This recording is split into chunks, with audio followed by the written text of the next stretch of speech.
Hello everyone, कैसे हैं आप सब। सबका स्वागत है अपनी एसके ट्यूशन क्लासेस में।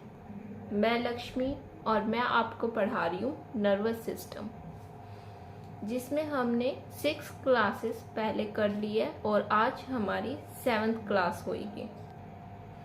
तो देख लेते हैं हम फटाफट हमने अपने पहले वाली क्लासेस में क्या पढ़ा है। जो हमारी फर्स्ट क्लास थी उसमें हमने क्लासिफिकेशन ऑफ नर्वस सिस्टम किया था, और जो हमारी सेकंड क्लास थी उसमें हमने पार्ट्स ऑफ ब्रेन कर लिया। थर्ड क्लास में cells of nervous system, fourth class में न्यूरोट्रांसमीटर, फिफ्थ क्लास में मेनिंजेस जो ब्रेन की लेयर होती है उसके बारे में स्टडी की थी। सिक्स्थ क्लास में ventricles of brain and CSF circulation. तो ये टॉपिक हमारे कंप्लीट हो गए, हमारा बेसिक कंप्लीट हो गया है। और आज की क्लास में हम एनाटॉमी ऑफ ब्रेन स्टार्ट करेंगे। एनाटॉमी ऑफ ब्रेन में हम fore brain, mid brain, hind brain को पढ़ेंगे। तो आज का टॉपिक हमारा रहेगा फोर ब्रेन। आज के टॉपिक में हम फोर ब्रेन पढ़ेंगे। जिन्होंने मेरी सेकंड क्लास अटेंड करी थी उन्हें पता है कि मैंने पार्ट्स ऑफ ब्रेन पढ़ाया था, जिसके अंदर हमने एक फ्लो चार्ट बनाया था। उसी सीक्वेंस में हम अपने स्टेप वाइज अपने टॉपिक कंप्लीट करेंगे। पार्ट ऑफ ब्रेन में fore brain, mid brain, hind brain. Fore brain हमने देखा था 2 पार्ट में डिवाइडेड है, टेलेंसेफ्लॉन, डायंसेफेलॉन। टेलेंसेफ्लॉन में सेरिब्रम, बेसल गैंग्लिया, हिप्पोकैम्पस, अमाइगडाला। तो हम सबसे पहले आज अपने क्लास में फोर ब्रेन स्टार्ट करेंगे, जिसमें हम सेरिब्रम पढ़ेंगे। ओके, चलो हम अपना टॉपिक स्टार्ट करते हैं।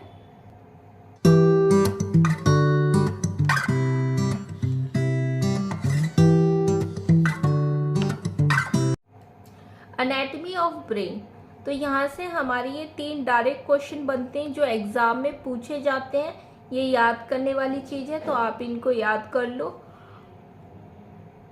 एग्जाम में पूछा जाता है कि अडल्ट मेल के जो ब्रेन है उसका वेट कितना है, तो उसमें हमें लिखना है 1.3 to 1.5 kg अप्रॉक्स होता है। अडल्ट फीमेल ब्रेन का वेट कितना होता है 1.2 to 1.4 kg। इन्फेंट का वेट कितना होता है इन्फेंट ब्रेन का 350 ग्राम।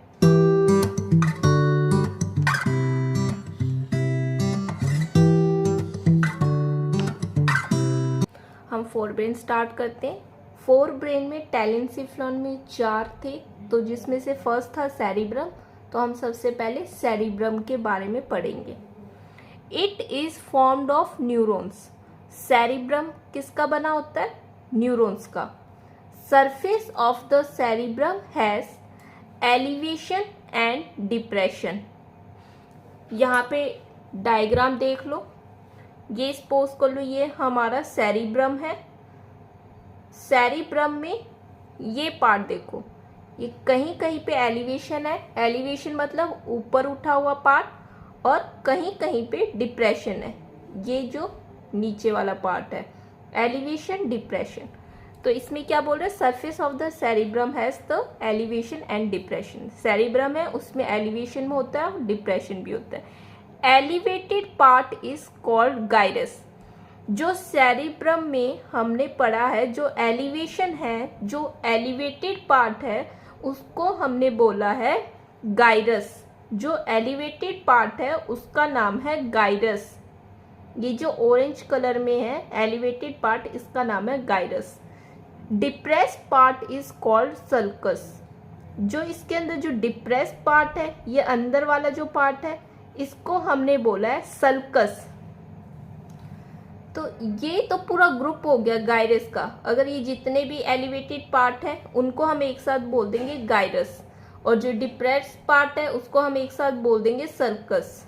अगर सिंगुलर पूछा है, सिंगुलर मतलब सिंगल, तो सिंगल का नाम होएगा एलिवेटेड। अगर सिंगल है तो उसका नाम गायरी, और जो डिप्रेस है single, sulci. Gyrus and sulcus increase the surface area of the brain. जो हमारा ये गाइरस और सल्कस है, ये सरफेस एरिया बढ़ाता है ब्रेन का। जैसे कि हम देख लेते हैं कोई भी चीज़ हमारे पास फोल्डेड है, अब वो फोल्डेड है, हम उसको स्ट्रेच करेंगे तो मतलब सरफेस एरिया, वैसे तो देखने में कम है लेकिन स्ट्रेच कर रहे हैं तो सरफेस एरिया वो बढ़ा रही है। वैसे स्पेस कम कवर कर रही है लेकिन सरफेस एरिया बढ़ा रही है। तो वैसा ही इसमें है, gyrus and circus increase the surface area of the brain. तो ये हमारा हमने देख लिया, ये सेरिब्रम हो गया, इसमें जो एलिवेटेड पार्ट है गायरस, जो डिप्रेस पार्ट है वो सल्कस, और जो सेरिब्रम में जो मिडल पार्ट है उसको हमने बोला है सेरिब्रल मेड्यूला। मेड्यूला मतलब मिडल, सेरिब्रल मेड्यूला, ये जो सेरिब्रम के अंदर मिडल पार्ट है सेरिब्रल मेड्यूला, और जो ये आउटर वाला पार्ट होएगा सेरिब्रल कॉर्टेक्स नाम है। ठीक है, अब हम पढ़ते हैं सेरिब्रम हैज 2 हेमिस्फीयर। सेरिब्रम के कितने हेमिस्फीयर है? 2 हेमिस्फीयर है। ये हमारा सेरिब्रम हो गया, ये हमारा राइट हेमिस्फीयर, ये हमारा लेफ्ट हेमिस्फीयर। सेरिब्रम में 2 हेमिस्फीयर है। जिसने हमारी पहले वाली क्लास अटेंड करी है वेंट्रिकल्स ऑफ ब्रेन, तो उनको पता है कि उसमें हमने पढ़ा था। जिसने हमारे पहले वाली क्लास अटेंड करी है जिसमें हमने मेनिंजिस पढ़ा था, मेनिंजिस में हमने ड्यूरामेटर के अंदर ये बात करी थी। Cerebrum is divided into this 2 hemisphere by a fold of dura mater that is called falx cerebri। तो जो हमने ड्यूरा मैटर मेनिंजेस वाली क्लास में पढ़ा था उसमें हमने ये पहले स्टडी कर चुके हैं। जो ड्यूरा मैटर की लेयर होती है उसमें फोल्ड होता है, यहाँ से वो फोल्डेड होती है, जिसकी वजह से सेरिब्रम है वो 2 पार्ट में डिवाइडेड होता है, right lateral hemisphere, left lateral hemisphere, जिसकी वजह से उसको नाम दिया है फॉक्स सेरिब्राई। ठीक है, सिंपल सा है, कुछ वो नहीं है चीजें, ये हमने सिंपल तरीके से देख ली। अब हम देखते हैं a tuft of neuron provide connection right and left hemisphere and it is called corpus callosum. तो मतलब ये हमारा राइट और ये लेफ्ट है, इसके अंदर टफ्ट ऑफ न्यूरॉन मतलब गुच्छा होता है न्यूरॉन का, टफ्ट न्यूरॉन होते हैं इसमें, इधर इधर न्यूरॉन्स प्रेजेंट होंगे, जिसकी वजह से वो जुड़े रहते हैं आपस में, right hemisphere and left hemisphere, जिसको हमने नाम दिया है कॉर्पस कॉलोसम। ये देख लो, ये हमने पढ़ा है राइट हेमिस्फीयर, ये लेफ्ट हेमिस्फीयर, ये हमारा सेरिब्रम है। तो ये टफ्ट ऑफ न्यूरॉन, ये है यहाँ पे टफ्ट ऑफ न्यूरॉन्स है, जिसको नाम ये आता है कि किसकी वजह से राइट हेमिस्फीयर लेफ्ट हेमिस्फीयर जुड़े रहते हैं, तो उसका भी ये क्वेश्चन बनता है। तो उसका आंसर होता है कॉर्पस कॉलोसम या टफ्ट ऑफ न्यूरॉन, हमें ऑप्शन में मिलेगा। और फॉक्स सेरिब्राई क्या था?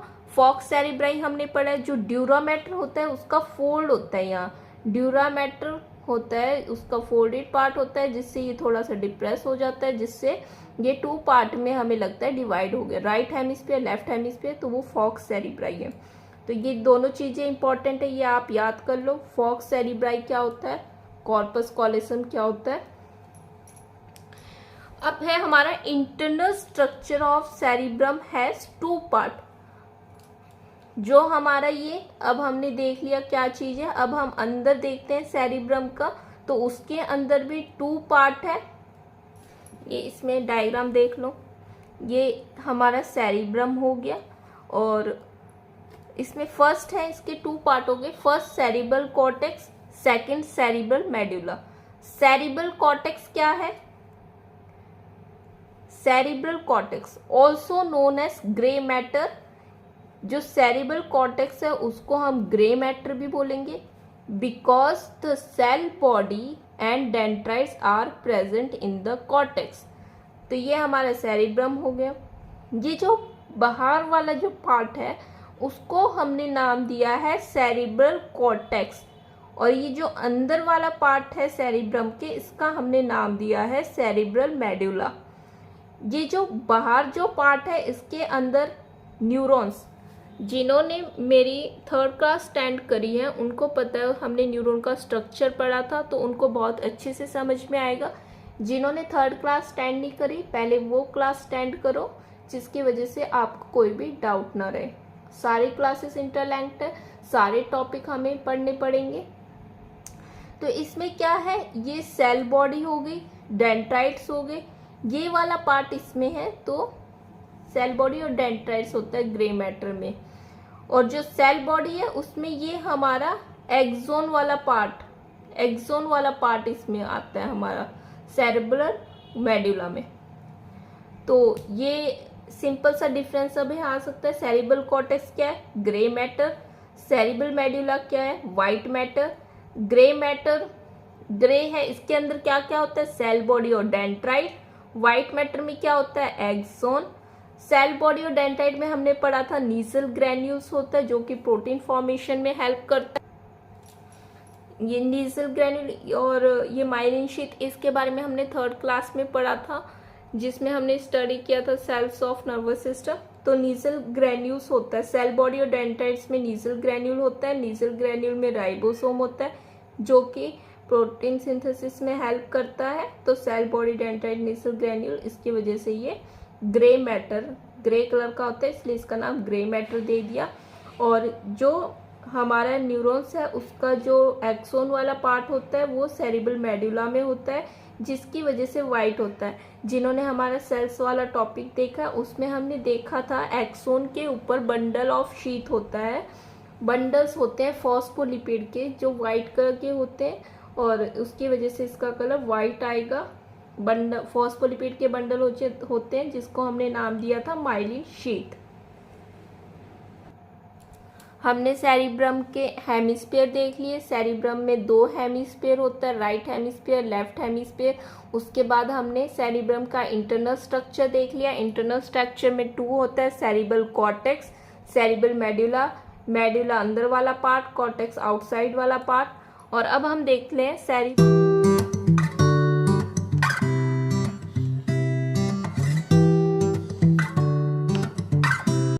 सेरिब्रम में कितने लोब्स होते हैं। सेरिब्रम में होते हैं 4 lobes, frontal lobe, parietal lobe, temporal lobe, occipital lobe.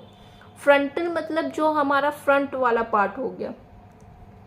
तो ये वाला जो फ्रंट, ये हमारा फ्रंट वाला पार्ट है, ये जो ब्लू कलर में है तो इसको हमने नाम दे दिया फ्रंटल लोब। उसके बाद पैराइटल लोब, पैराइटल लोब होते हैं साइड वाला, पैराइटल मतलब साइड, तो ये जो हमारा साइड में हो गया ये हो गया पैराइटल लोब। टेम्पोरल ईयर के साइड में, दोनों साइड, ये टेम्पोरल लोब। ऑसिपिटल ये हमारा पीछे सिर के ऑसिपिटल लोब। तो टोटल हमें ये सिंपल डायरेक्ट याद रखना है, 4 लोब होते हैं, frontal lobe, parietal lobe, temporal lobe, occipital lobe. अब फंक्शन ऑफ सेरिब्रम हम पढ़ेंगे, वेरी वेरी इंपॉर्टेंट टॉपिक है, वेरी वेरी इंपॉर्टेंट। एग्जाम्स में बहुत सारे क्वेश्चन यहाँ से पूछे जाते हैं तो आप इनको अच्छे से समझ के याद कर लो। फंक्शन ऑफ सेरिब्रम, कितने तरह के फंक्शन होंगे इसमें, 3 टाइप के फंक्शन होंगे। फर्स्ट है हमारा सेंसरी फंक्शन, सेकंड है मोटर फंक्शन, थर्ड है मेंटल फंक्शन। तो अब हम इनको आगे स्टेप वाइज देख लेते हैं, हर फंक्शन में क्या क्या फंक्शन होते हैं, क्या क्या रोल होता है। देख लो, फर्स्ट हमारा sensory function of cerebrum, it receive the information of sensation from all the body part. Sensory function का काम क्या है, इंफॉर्मेशन रिसीव करना, जो भी सेंसेशन है हमारी बॉडी में सबसे इंफॉर्मेशन रिसीव करेगा। 5 सेंस ऑर्गन आर प्रेजेंट, ये हम सेकंड थर्ड क्लास से पढ़ते आ रहे हैं। हमारे 5 सेंस ऑर्गन होते हैं। कौन कौन से सेंस ऑर्गन होते हैं, आई, ईयर, नोज, टंग, स्किन, 5 सेंस ऑर्गन्स हो गए हमारे। Information of the sensory organ is received by the different area. अब जो है हमने लोब पढ़े थे, तो इंफॉर्मेशन है जो हमारे सेंसरी ऑर्गन है, मतलब आई, ईयर, नोज, इनसे जो डिफरेंट एरिया है, parietal lobe, temporal lobe, frontal lobe, तो जो डिफरेंट एरिया है वो इनसे इंफॉर्मेशन कलेक्ट करेंगे। मतलब जैसे हम डिवाइड कर देते हैं कि आईज और ईयर्स से इंफॉर्मेशन तुम्हें लेके आनी है, नोज से तुम्हें लेके आनी है, टंग से तुम्हें लेके आनी है, तो ऐसे डिफरेंट सेंसरी ऑर्गन है तो उनका डिफरेंट एरिया उसकी इंफॉर्मेशन रिसीव करेगा। तो 5 सेंसरी एरिया आर प्रेजेंट। तो ये पहले याद कर लो कितने सेंसरी एरिया प्रेजेंट होते हैं, 5 सेंसरी एरिया। फर्स्ट हमारा होएगा somatosensory area, second visual area, third audit, fourth olfactory area, fifth gustatory area, last हमारा आ जाता है एसेसरी सेंसरी ऑर्गन, जिसमें अदर मतलब और एक्स्ट्रा जो आएगा वो एसेसरी सेंसरी ऑर्गन में आ जाएगा। तो टोटल हम 5 सेंसरी एरिया जो हमारे हैं उसके बारे में हम स्टेप वाइज पढ़ते हैं। First is somatosensory area. It receive the information of pain, pressure, touch, temperature, vibration from all the body part. जो हमारा सोमैटोसेंसरी एरिया है वो इंफॉर्मेशन रिसीव, कौन कौन से इंफॉर्मेशन रिसीव करेगा? अगर हमारे बॉडी में कहीं पे भी पेन है, कहीं पे भी प्रेशर पड़ रहा है, किसी ने टच किया, टेम्परेचर कितना है, कोई भी वाइब्रेशन, तो ये सारी इंफॉर्मेशन लाके देगा सोमैटोसेंसरी एरिया में। This area is present in the parietal lobe. Very very important question, direct question आएगा, सोमैटोसेंसरी एरिया कौन से एरिया में प्रेजेंट है, या फिर हमारे पास क्वेश्चन आ जाता है कौन से एरिया में इंफॉर्मेशन रिसीव होती है pain, pressure, touch, temperature, vibration की। तो ये हमें याद रखना है, somatosensory area, this area is present in the parietal lobe. Parietal lobe हमने पढ़ा था डायग्राम में, पीछे हमने देखा है साइड वाले जो है वो पैराइटल लोब। तो इसका काम है damage in this area will cause anaesthesia. Anaesthesia मतलब हो गया कि मतलब सुन हो जाए। अगर हमारे पैराइटल लोब में अगर डैमेज है, अगर हमारे पैराइटल लोब में डैमेज है तो हमें ये सेंसेशन पता नहीं चलेगी। तो इसका नाम हमने दे दिया, डैमेज होने से क्या होगा, एनेस्थीसिया। जैसे कि एनेस्थीसिया में क्या होता है, हम कोई भी इंजेक्टेबल देते हैं तो वो बॉडी पार्ट सुन हो जाता है, उस एरिया में हम ऑपरेट कर रहे हैं या स्टिच कर रहे हैं तो कुछ भी कर रहे हैं तो हमें उस एरिया में पता नहीं चलता। तो अगर हमारा पैराइटल लोब डैमेज हो गया है तो हमें ये कोई भी इंफॉर्मेशन नहीं मिलेगी, और डैमेज अगर इस एरिया में हो गया है तो उससे क्या होएगा, एनेस्थीसिया। सेकंड है visual area. It receive the information of vision. जो विजुअल एरिया है वो विजन की इंफॉर्मेशन रिसीव करेगा। This area is present in the occipital lobe.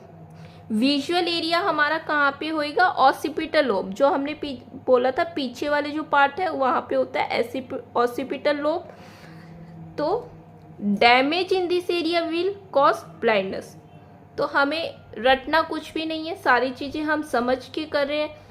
अब ये विजुअल एरिया वो उसका काम क्या है, विजन की इंफॉर्मेशन रिसीव करना, कि हम कुछ भी देख रहे हैं, ये है, यहाँ पेड़ है, ये घर है, तो जो भी हमारा विजन है उसकी इंफॉर्मेशन रिसीव कर रहा है और हमें बता रहा है। और इसका काम कौन कर रहा है, ऑसिपिटल लोब में इसका एरिया प्रेजेंट है।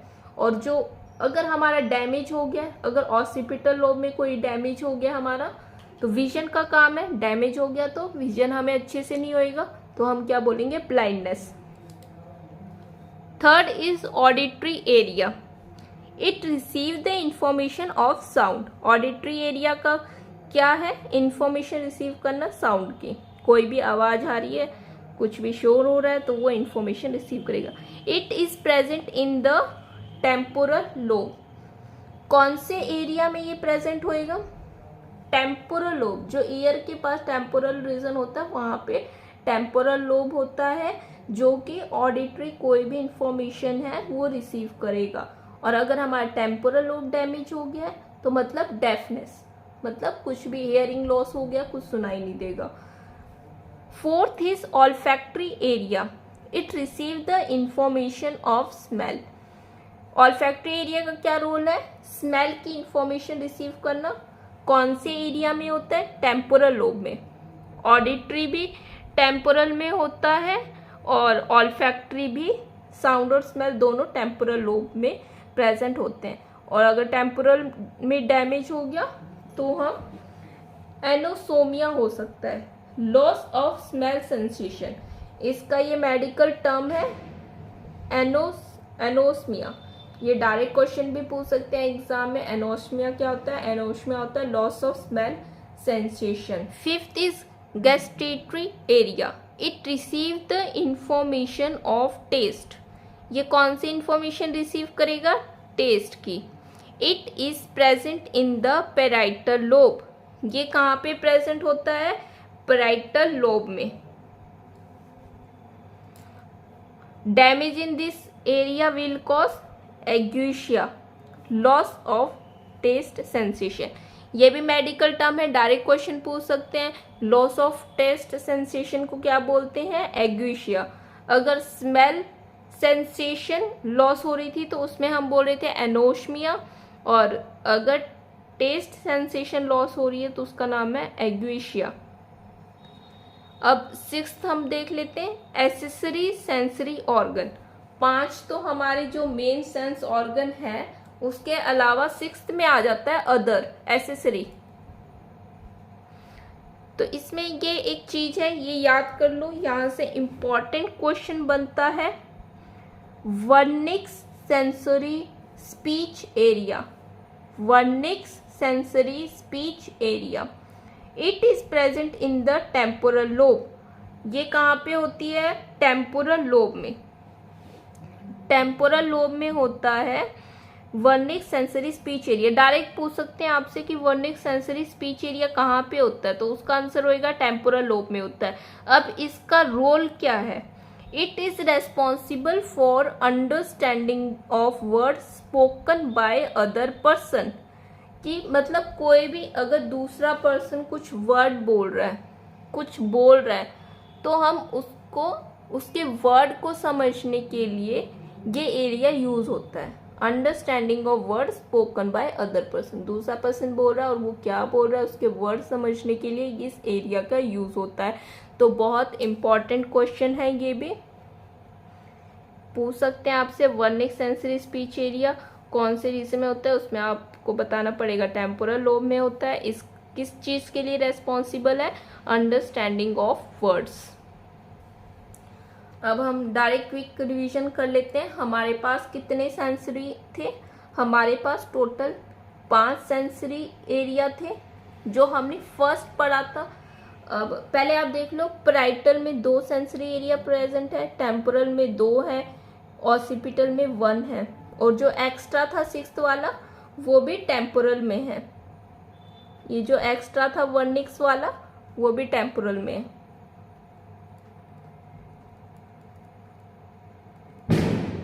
पैराइटल में 2 हो गए, टेम्पोरल में 2 हो गए, ऑसिपिटल में 1, और जो एक्स्ट्रा है वो भी टेम्पोरल में है। तो फर्स्ट हमने पढ़ा था सोमैटोसेंसरी एरिया। सोमैटोसेंसरी एरिया कहाँ पे था? सोमैटोसेंसरी एरिया था पैराइटल रीजन में। और हमने पढ़ा था गैस्ट्रेटरी एरिया जो कि टेस्ट के लिए था, वो भी पैराइटल में। विजुअल एरिया देखा था, विजुअल एरिया कहाँ पे था? ऑसिपिटल में, जो विजन के लिए था। ऑडिटरी एरिया जो हियरिंग के लिए था। ऑडिटरी एरिया कोई भी साउंड इंफॉर्मेशन रिसीव करता है तो वो हमारे टेम्पोरल में। ऑल्फैक्टरी एरिया जो हमारे स्मेल के लिए था वो भी टेम्पोरल रीजन में। और जो अंडरस्टैंडिंग ऑफ वर्ड के लिए हमारा वर्निक सेंसरी स्पीच एरिया है वो भी टेम्पोरल में है। तो यहाँ पे हमने देख लिया है सेंसरी फंक्शन ऑफ सेरिब्रम।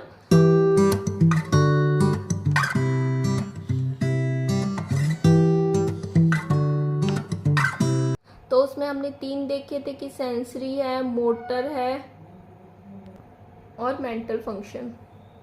तो हमने सेंसरी फंक्शन कंप्लीट कर लिए। अब हम सेकंड देखते हैं, motor function of cerebrum. Cerebrum is responsible for the movement of body, मतलब हमारे मोटर फंक्शन का मतलब होता है कि मूवमेंट में हेल्प करना, हमारी बॉडी के मूवमेंट में। सेंसरी एरिया सिर्फ सेंसेशन में हेल्प कर रहा था, मोटर एरिया मूवमेंट में हेल्प करेगा। Cerebrum is responsible for the movement of the body. तो हमारे 3 मोटर एरिया आर प्रेजेंट।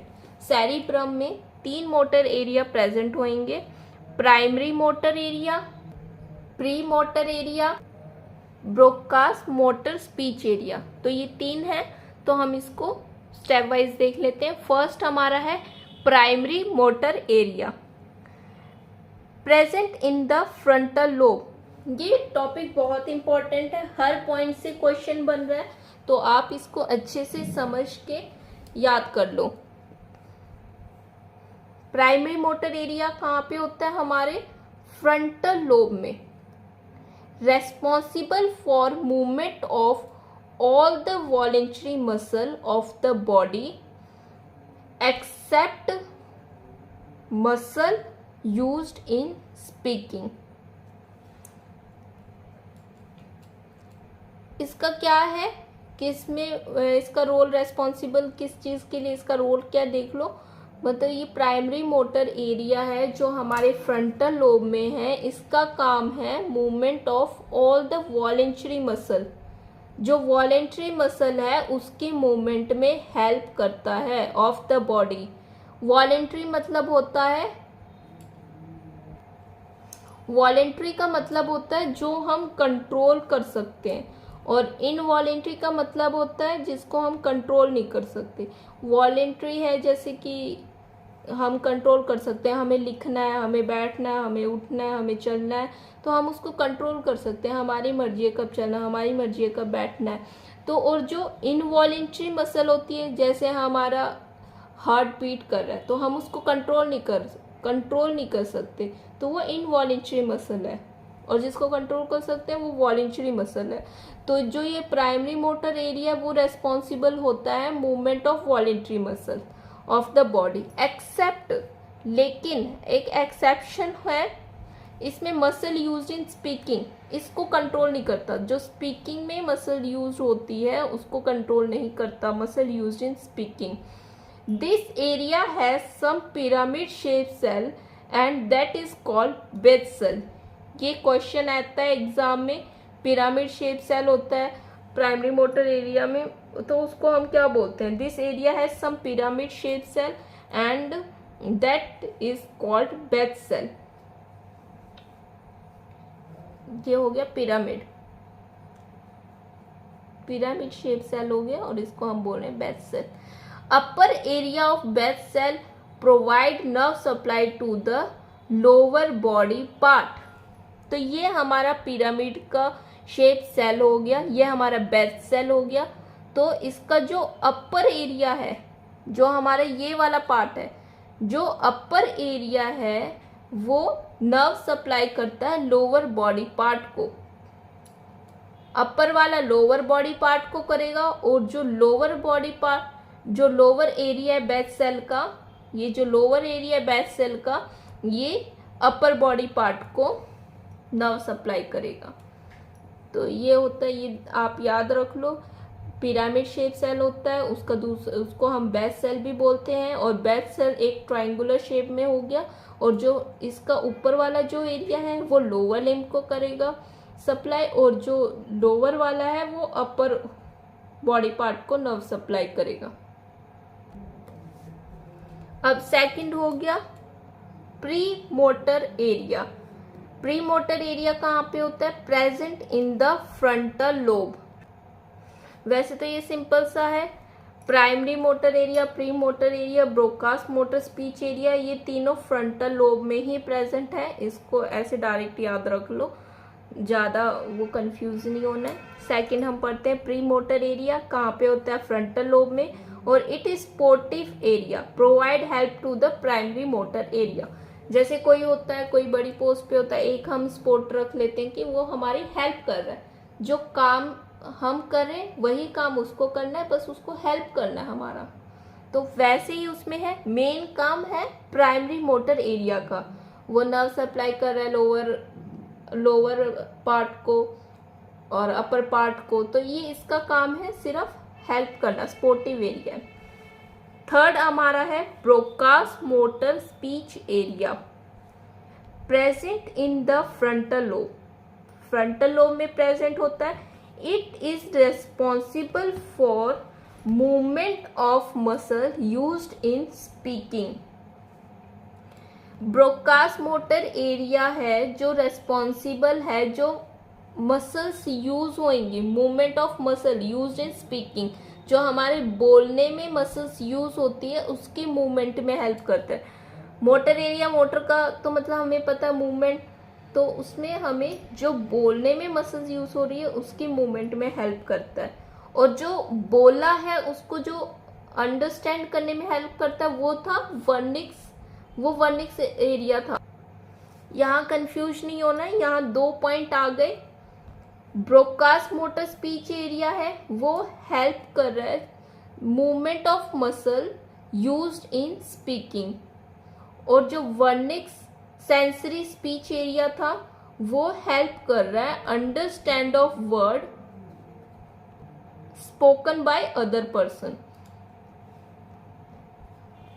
ठीक है, ये याद रखो, ये डायग्राम हो गया। ये हमारा फ्रंटल, पेराइटल, टेम्पोरल, ऑसिपिटल।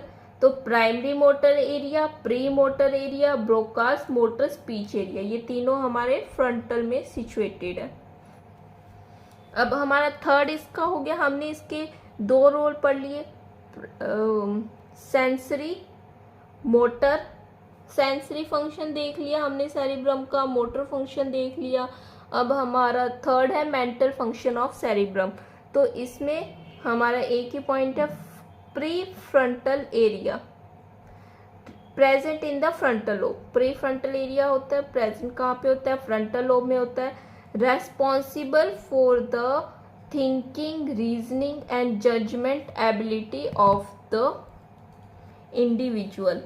जो प्री फ्रंटल एरिया होता है हमारे फ्रंटल लोब में होता है, और इसका मेन फंक्शन है थिंकिंग, सोचने में, रीजनिंग में, जजमेंट करने में, तो उसमें हेल्प करता है। अब हम पढ़ लेते हैं नर्व ट्रैक्ट ऑफ सेरिब्रम। तो इसमें 3 type of nerve tract are present, 3 तरह की नर्व ट्रैक्ट प्रेजेंट होती है सेरिब्रम में। फर्स्ट है एसोसिएशन ट्रैक्ट, सेकंड है कॉमिशरल ट्रैक्ट, थर्ड है प्रोजेक्शन ट्रैक्ट। तो हम इसको स्टेप वाइज देख लेते हैं। हमारा फर्स्ट है association tract. This nerve tract transfer the information from one gyrus to the another gyrus within one cerebral hemisphere। ये पूरा important है, वर्ड समझो, एक एक वर्ड समझो क्या है।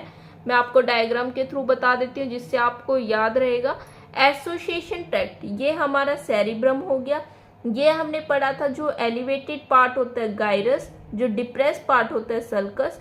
तो इसके अंदर क्या हो रहा है, नर्व ट्रैक्ट जो है वो इंफॉर्मेशन ट्रांसफर कर रही है one gyrus to another gyrus, one gyrus to another gyrus. जो एलिवेटेड पार्ट है यहाँ एक दूसरे से इंफॉर्मेशन ट्रांसफर हो रही है with in one cerebral hemisphere, एक ही सेरिब्रल हेमिस्फीयर में। राइट है तो राइट, लेफ्ट है तो लेफ्ट, तो मतलब एक ही हेमिस्फीयर में, एक ही हेमिस्फीयर के दोनों गायरस है, उनके बीच में इंफॉर्मेशन ट्रांसफर हो रही है। सेकंड है हमारा commissural tract. This nerve tract transfer the information from one cerebral hemisphere to another cerebral hemisphere. तो इसमें हमारा क्या हो रहा है, ये हमारा सेरिब्रम हो गया। तो इसके अंदर इंफॉर्मेशन ट्रांसफर हो रही है one cerebral hemisphere to another semi. जो हमारा पहले वाला था, एसोसिएशन वाला था, उसमें एक ही हेमिस्फीयर था, और इसमें दोनों हेमिस्फीयर आ जाएगा, राइट हेमिस्फीयर, लेफ्ट हेमिस्फीयर। तो इसका एग्जाम्पल हो सकता है कॉर्पस कॉलोसम, जो हमने पढ़ा था, वहाँ पे टफ्ट ऑफ न्यूरॉन होता है, मतलब वो गुच्छा था, यहाँ पे टफ्ट ऑफ न्यूरॉन था, तो जिसकी वजह से वो कनेक्टेड थे राइट हेमिस्फीयर लेफ्ट हेमिस्फीयर, उसको हमने नाम दिया था कॉर्पस कॉलोसम। तो मतलब इंफॉर्मेशन हो रही है, नर्व ट्रैक्ट ट्रांसफर कर रहा है इंफॉर्मेशन, दोनों में हो रही है। थर्ड है projection tract. This nerve tract transfer the information from cerebrum to other part of body, brain. मतलब यहाँ पे इंफॉर्मेशन अदर पार्ट में होगी। यहाँ पे एक है हमारा सेरिब्रम में एक हिस्सा, तो एक बाहर है, दूसरे जगह इंफॉर्मेशन ट्रांसफर करेगा। ये हो गया हमारे तीनों हो गए। एसोसिएशन ट्रैक्ट हो गया, एक ही हेमिस्फीयर में इंफॉर्मेशन ट्रांसफर हो रही है। कॉमिशरल ट्रैक्ट हो गया जिसमें दोनों हेमिस्फीयर इन्वॉल्व है सेरिब्रम के। थर्ड हमारा है प्रोजेक्शन ट्रैक्ट जिसके अंदर एक सेरिब्रम में है और एक दूसरा सेरिब्रम से बाहर अदर बॉडी पार्ट। तो ये हमारा सेरिब्रम का टॉपिक कंप्लीट हो गया है। आशा करती हूँ आपको मेरे पढ़ाने का तरीका समझ में आ रहा होगा, आपको हर टॉपिक अच्छे से क्लियर हो रहा होगा। मैं अपनी तरफ से बेस्ट देने की कोशिश कर रही हूँ ताकि आपको वो चीज़ें रटनी ना पड़े, आपको अच्छे से याद हो जाए, आपके लिए हेल्पफुल हो। हमारे चैनल को सपोर्ट करें, एसके ट्यूशन क्लासेस चैनल को सब्सक्राइब करें, लाइक करें और अपने फ्रेंड्स में शेयर करें ताकि हमें मोटिवेशन मिलता रहे, हम आपके लिए और भी अच्छे अच्छे वीडियो ला सकें। Okay, thank you. Next class में हम पढ़ेंगे बेसल गैंग्लिया और लिम्बिक सिस्टम के बारे में।